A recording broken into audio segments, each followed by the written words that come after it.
It feels like nowadays that common sense no longer is common.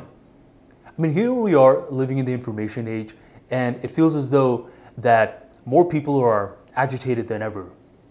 Now I get it. There's so much information. People are suffering from analysis paralysis.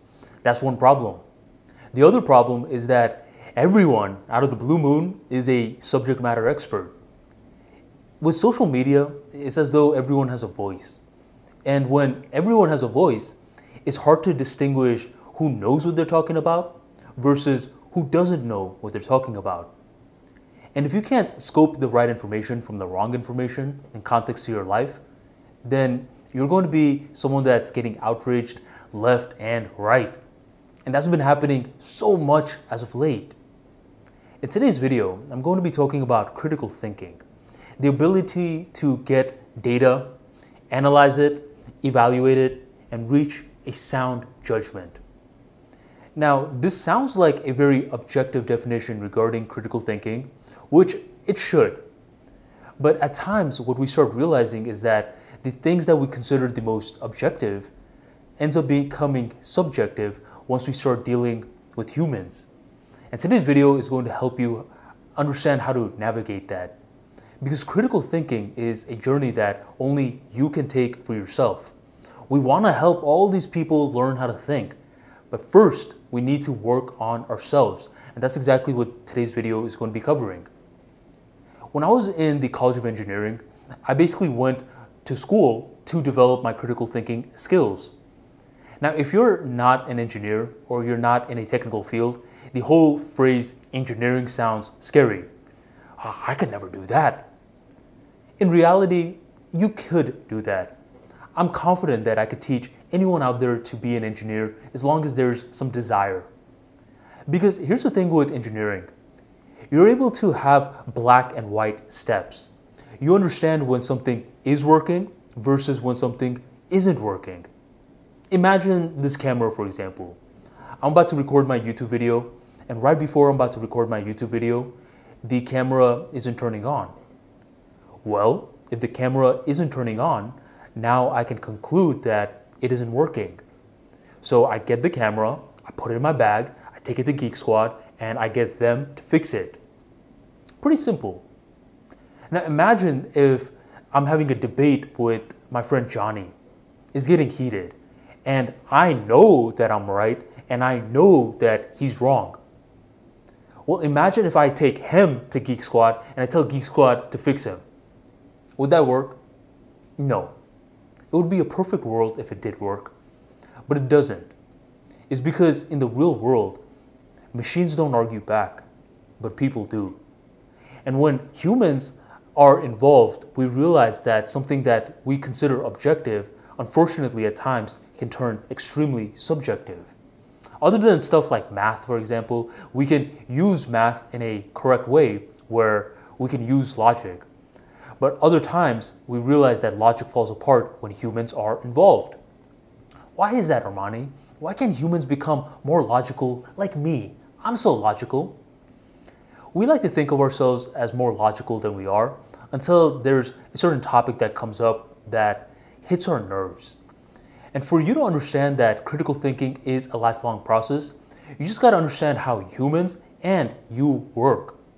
The external world and you are not that different from one another in the fundamental aspects.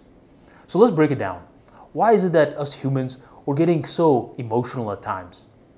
It's because there's three layers to humans. There's the collective subconscious, there's the individual subconscious, and then there's the conscious mind. The collective subconscious is something that all of mankind shares. I don't know you, you don't know me, but there's certain similarities we have. I know that at times you laugh, at times you feel sad, at times you feel jealous, you have desires, you have an imagination. These are stuff that I don't need to know you to understand that we both share. That's the collective subconscious. For the individual subconscious, these are stuff that are personalized for us. I may hate swimming. You may love swimming. This is something that is individual to us. This is the next layer. The third layer is the conscious mind, and that's where critical thinking occurs. That's where creativity occurs. That's where we do our best to make sound judgments. Now notice something: collective, then individual, then conscious mind. So if you look at it, the strongest level is the subconscious levels of the human being. It's been estimated that the subconscious mind dictates roughly around 95% of our lives. 95% of our lives. So you wonder why humans get emotional and they often overpower their logic. It's because humans at a natural state are emotional creatures first, and then they logic second. All right, Armani, if this is the case, this doesn't sound like a good thing. You're saying that I'm born not to be a critical thinker. You're saying I'm born to be emotional. That's correct. And that's why critical thinking is a skill set that we have to consciously work on. We have to consciously learn in order to get better at it. Have you ever thought about what maturity means? I mean, what does it mean? We use the word, but do we understand the definition for it? Maturity is a game of your conscious mind becoming stronger than the subconscious mind, so much to a point where the subconscious mind starts working for the conscious mind. And when the two minds align, that's when you start getting maturity. Maturity isn't about age. You sometimes see people say that, oh, just because this person is older than you, that means this person is mature. That's not always the case. And I personally know two brothers where the older brother is always making poor judgment. He sells drugs, he's always getting in fights, he's always getting arrested, all this bunch of nonsense. And his little brother just got into med school, is starting a business, is always studying, working hard, in charities, all that stuff. Now, just because this guy is older, is he more mature? Hell no. The younger brother is more mature because he's showing better judgment. The game of life, in terms of maturing, is making the conscious mind stronger than the subconscious mind. And the stronger that the conscious mind becomes, the more that we develop our critical thinking faculties. Do you think that mature people, the most mature person that you know, doesn't feel emotions? Of course they do. If someone cuts off the most mature person you know in traffic, they feel rage, they feel angry, but they're able to engage their critical thinking faculties to observe the data, to gather the data, to evaluate the data, and come to the conclusion that it is not intelligent to cut the other person back off. So that's what maturity comes down to. It's a game of us improving our critical thinking faculties. So how do you do this? You do this by first understanding how you currently operate. You have to understand how your thinking faculties are at this level. All of our thinking is different based off of where we grew up, our personalized experiences, our desires and goals for the future. How are you currently thinking? What is your core belief system? Do you have a core belief system? Are you working on one? If you don't work on a core belief system, then you better recognize that others are trying to provide a belief system for you, aka brainwashing. So in order to develop your critical thinking faculties, you just want to start observing how you think more. Just analyze yourself. And it's hard to think about how you think, which is why I recommend a process called externalization. What?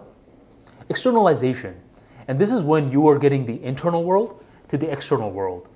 I normally recommend this process in terms of improving your communication skills, but it's more than capable of improving your thinking faculties. Mainly because when you're turning the internal world into the external world, what you're doing is you are being forced, right? Forced, not just if you want to or not, you are being forced to fill in the gaps in your thinking. So you could do externalization via a journal or via a YouTube video where you are forced to talk on a topic. As you're talking about the topic, you are challenging your belief systems. You are doing your best to see where you stand on certain issues. And as you're working on that, what starts happening is you are creating the ability to exercise your conscious mind. And as you're trying to fill in the gaps, you'll realize that it is not easy. It is extremely difficult. And your subconscious mind is going to be giving you all these emotions to try to stop you. But just keep doing your best to connect the ideas. Where do you stand on your future goal?